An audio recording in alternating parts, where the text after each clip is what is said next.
Hi అండి, నేను మీ Chandrika. Welcome back to ask kitchen wonders. ఈరోజు మన కిచెన్లోని టేస్టీగా బఠానీ వడ రెసిపీ చూపిస్తున్నానండి. చాలా బాగుంటాయి. మా వీధి చివర ఒక ముసలమ్మ చక్కగా ఈ గారెల రెసిపీ అయితే చాలా బాగా చేస్తుందన్నమాట. ఆవిడ్ని అడిగి ఈ రెసిపీని మీకు పోస్ట్ చేస్తున్నాను. మరి ఎలా చేసుకోవాలో చూద్దామా? ఫస్ట్ దానికోసం ఒక కప్పు వరకు ఎండు బఠానీ తీసుకోండి. ఇలా నిబ్బరంగా ఉన్న బఠానీ తీసుకోండి. గారెల టేస్ట్ అనేవి బాగుంటాయి అన్నమాట. ఇలా ఒక కప్పు వరకు బఠానీ తీసుకున్నాక ఒక బౌల్లోకి వేసుకోండి. ఇప్పుడు వీటిని 2-3 సార్లు శుభ్రంగా వాష్ చేసి మళ్ళీ తిరుగు నీళ్లు పోసి 5 లేదా 6 గంటల పాటు ఈ బఠానీని అయితే మనం నానబెట్టుకోవాలి. చూడండి, ఇక్కడ నేను 6 గంటల వరకు ఈ బఠానీని అయితే నానబెట్టుకున్నానండి. ఇలా చక్కగా నానిపోయాయి అనమాట. ఇప్పుడు వాటర్ మొత్తం ఏం లేకుండా చూసుకొని ఓన్లీ బఠానీని మాత్రమే ఒక మిక్సీ జార్లోకి తీసుకొని వేసుకొని గ్రైండ్ చేసుకోవాలి. కచ్చాబచ్చాగా గ్రైండ్ చేసుకోవాలి. అక్కడక్కడ బఠానీ ఉండేలాగా చూసుకొని గ్రైండ్ చేసుకోండి. చూడండి, ఇక్కడ నేను చూపిస్తున్నాను. కరెక్ట్గా మనకి ఇలా ఉండాలి. చూసారా, అక్కడక్కడ బఠానీ మనకి తగులుతూ ఈ గారెలోకి సూపర్గా ఉంటుందన్నమాట. ఒకవేళ మిక్సీ జారు తిరగట్లేదు అనుకుంటే 1 లేదా 2 టేబుల్ స్పూన్ల వరకు నీళ్లు వేసి గ్రైండ్ చేసుకోవచ్చు. ఇప్పుడు ఒక బౌల్లోకి తీసుకోండి. చూడండి, ఇలా గట్టిగా రుబ్బుకున్నాను కదా. ఇలా అక్కడక్కడ బఠానీ పలుకులు తగులుతూ గారె మనకి చాలా బాగుంటుందన్నమాట. మరి మెత్తగా మీరు గ్రైండ్ చేస్తే మనకి ఆయిల్ పీల్చేస్తుందన్నమాట. ఇలా ఉంటే సరిపోతుంది. ఇప్పుడు దీంట్లోకి అల్లము, పచ్చిమిర్చి, 2 ఇంచుల అల్లము, 8 లేదా 10 పచ్చిమిరపకాయలు ఇలా దంచి వేసుకోండి. ఇప్పుడు ఒక పెద్ద సైజు ఉల్లిపాయలు ఇలా పొడుగ్గా కట్ చేసుకొని 2 ఉల్లిపాయల వరకు వేసుకోండి.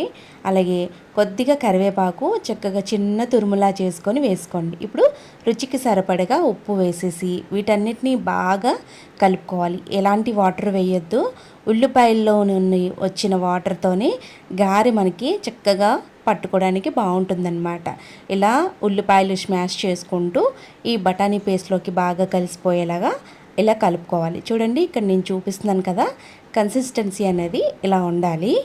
చేత్తో మనకి వడ షేప్ వస్తుందో లేదో చూసుకోండి. చూసారా, ఇలా చిన్నగా చేసుకోవాలన్నమాట. ఇలా గారెలు ఇలా పలుచగా ఒత్తుకుంటే గారెల షేప్ అయితే వస్తుందన్నమాట.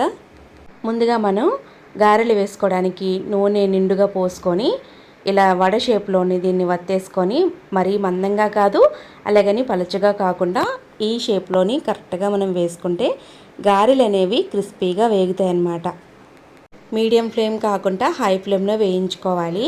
గారెలు కొద్దిగా వేగిన తర్వాత మీడియం టు లో ఫ్లేమ్లో అడ్జస్ట్ చేసుకుంటూ ఈ గారెలు అనేవి క్రిస్పీగా వేయించుకోవాలి. వేసిన వెంటనే కదపకండి. వేసిన తర్వాత 1 నిమిషం పాటు అలాగే వేయించిన తర్వాత మనం ఒక్కొక్కటిగా గారెని టర్న్ చేసుకొని మంచి కలర్ వచ్చేంత వరకు ఈ గారెల్ని ఫ్రై చేసుకోవాలి.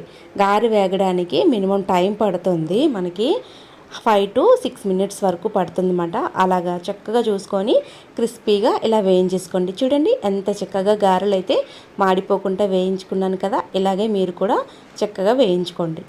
అలాగే సెకండ్ బ్యాచ్ కూడా అలాగే వేసేసుకొని మంచి కలర్ వచ్చేంత వరకు గారెలు క్రిస్పీగా వేయించుకున్నాం కదండి. ఇలా వేయించుకున్న వాటిని ప్లేట్లోకి తీసుకోండి.